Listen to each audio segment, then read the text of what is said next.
This one is a 1970s vintage military cold weather field coat jacket.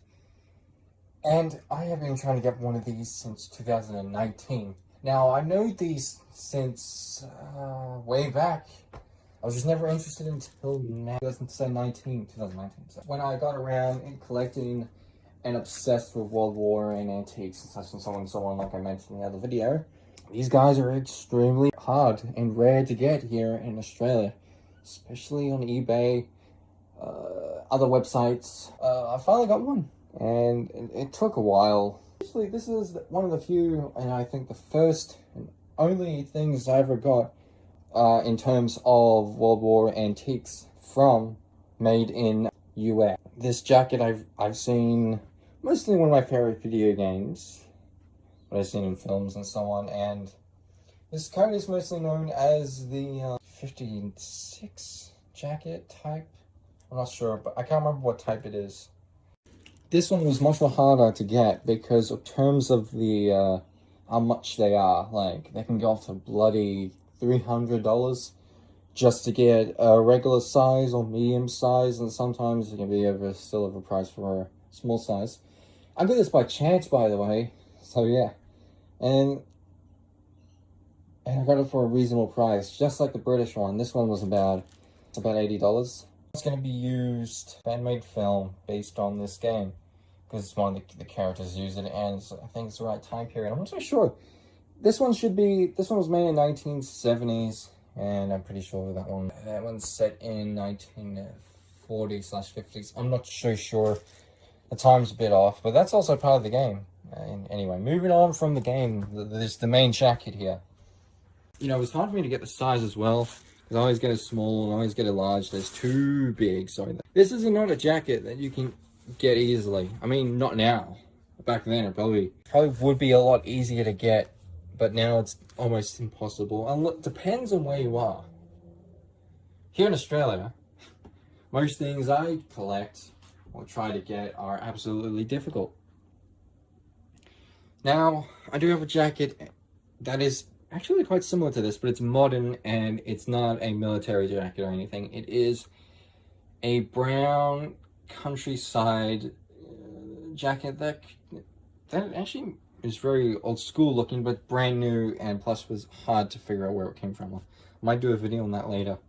Military jacket that I really admire, and plus it was one of the ones that I would try to get that had a zipper with the built-in hoodie.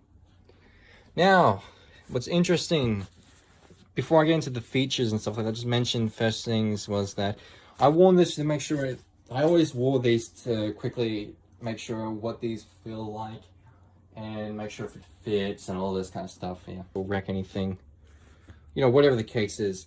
What's interesting is that apparently this one is, obviously the colors have been worn out, maybe, I'm not too sure, but again, with the whole naked eye, it's better looking than on camera. So the color is much more darker green than it looks like on light green.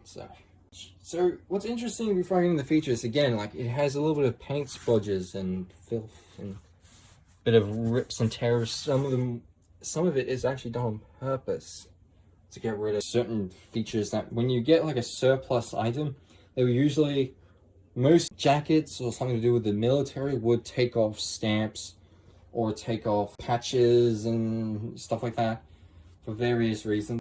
I wore this and it was actually really comfortable.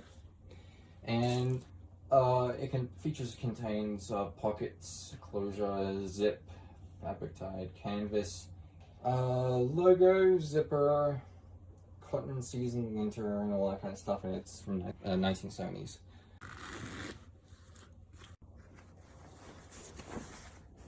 If you look inside, again, there are sort of rips and tears. It contains a bit of the, apparently, oh yeah, it doesn't have, maybe it does. What do you call it? The liner is gone. Some buttons here, and there's a bit of a thing here, it's a bit faded out. Medium regular size, height 57, 70, cold weather field jacket and all the things I mentioned before. Do not remove this label, which is interesting. Unfortunately, this bit here seems to be worn away. Some buttons here, there. I don't want to click the buttons in place just in case they break. USMC banded jacket. So I might have to look that up. It even has a symbol of the planet by the looks of it and some interesting stuff. So yeah. And of course the straps. On the back, again, some splodges of what looks like paint or glue or bits of dirt, filth, or anything. I'm not too sure. I hope it's or like sometimes they would have chewing gum on these things.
Actually, this isn't the first type of military.